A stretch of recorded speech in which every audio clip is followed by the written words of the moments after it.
Salut à tous et bienvenue dans ce nouvel épisode de Tuto des nuls. Ça fait 3 heures que tu essayes de brancher ton AVerMedia, tu en as ras la casquette et en plus tu tombes que sur des tutos faits par des petits enfants de 7 ans et demi. Prends-toi un café, installe-toi, tu vas voir, c'est très simple. Donc aujourd'hui nous allons brancher l'AVerMedia NGP. Je ne te ferai pas l'honneur de le déballer de la boîte parce que je trouve ça totalement débile. Totalement débile. Totalement débile. Totalement débile.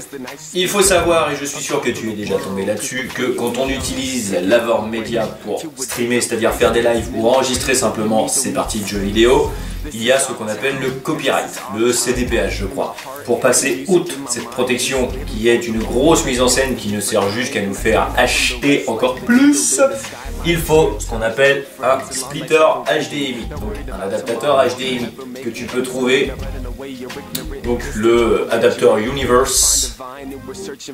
Tu as juste à taper splitter HDMI sur eBay, t'en as un à 20 balles, tu le reçois en une semaine et tu peux streamer et enregistrer tes parties. Donc le branchement va se faire de la façon suivante. Tu prends ton petit splitter HDMI, si tu ne l'as pas, tu n'enregistreras pas, donc ça ne sert à rien de regarder cette vidéo. Et ça sert à rien de regarder d'autres vidéos pour savoir comment passer outre. La seule manière de passer outre, c'est par exemple, tu as ton AVerMedia, tu le branches et tu télécharges OBS par exemple. Et tu streams et tu enregistres tes parties sur OBS au lieu de sur Rec Center qui est le logiciel d'enregistrement d'AVerMedia. Donc ton petit splitter HDMI est livré avec son petit câble d'alimentation. Jusqu'ici, tu le branches sur une prise, je te montre pas comment on fait, je pense que tu peux y arriver. Il n'y a qu'un trou pour que ça rentre dedans, tu vas y arriver aussi.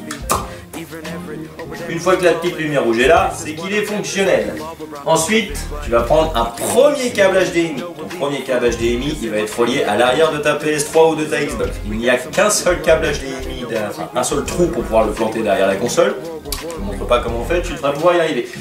Celui qui est relié à la console sera relié dans le seul port HDMI qui est à côté du trou d'alimentation sur le splitter.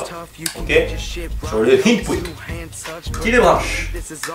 Comme par magie, il y a une deuxième petite lumière qui s'allume. Ensuite, tu vas avoir besoin d'un troisième câble HDMI.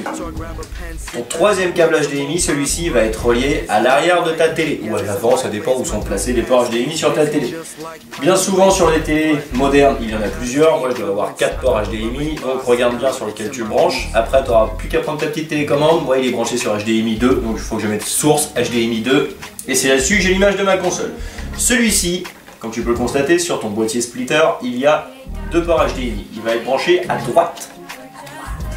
Sur le 1 HDMI. Ok? En face du premier que tu as branché. Donc tu le branches. C'est celui qui est relié à ta télé. J'ai pris le boîtier à l'envers. Autant pour moi, celui-là il est branché de l'autre côté, je t'ai dit une connerie. Il est donc branché sur Output 2.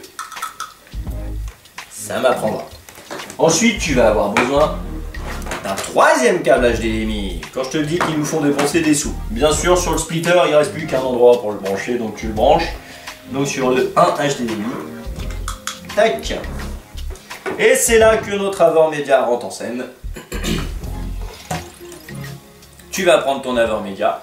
Tu vas pouvoir constater qu'il y a encore une fois 2 boîtiers HDMI. Et tu vas le... Enfin, 2 boîtiers, pardon. 2 trous. On va appeler ça les trous.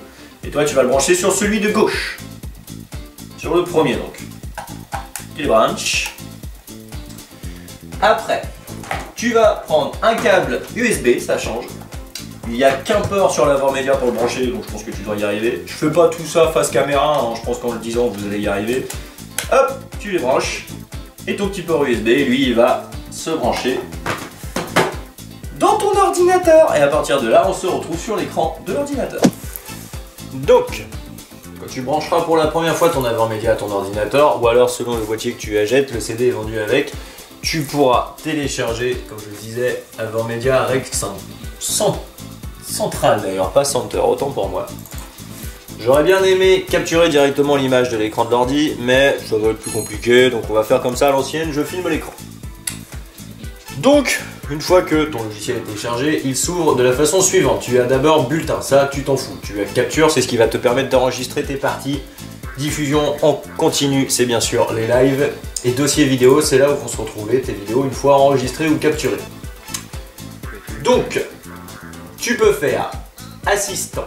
Si tu as envie d'un petit peu d'aide, mais de te débrouiller tout seul, tu peux faire, si tu cliques sur un clic, c'est le logiciel qui va lui-même paramétrer tout ce dont tu as besoin pour que ce soit optimal.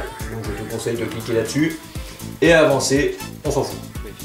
Pour enregistrer, tu n'as juste à appuyer que sur le gros bouton rouge ou sur celui de l'avant-média qui est là, qui est bleu, tout simplement. Tu appuies,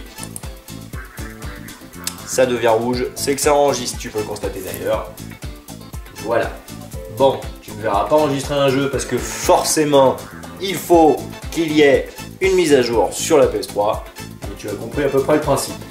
Si tu veux faire des lives, c'est donc diffusion continue. Donc si tu veux faire un live, tu vas dans diffusion continue, tu fais assistant, console de jeu, go. Service de partage, donc si tu streams sur Twitch, YouTube, etc. Donc moi c'est YouTube, donc forcément je tape YouTube, appliquer. Autorisation, j'avais oublié. Il va t'amener directement sur ta page YouTube ou ta page Twitch, etc. Tu cliques sur le compte dans lequel tu veux faire ton live. Autoriser.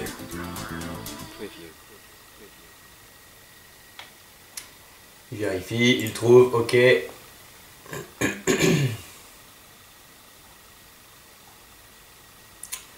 Après, comme tu peux constater, le son c'est pour savoir si tu veux que le son du jeu sorte de ton ordinateur ou pas.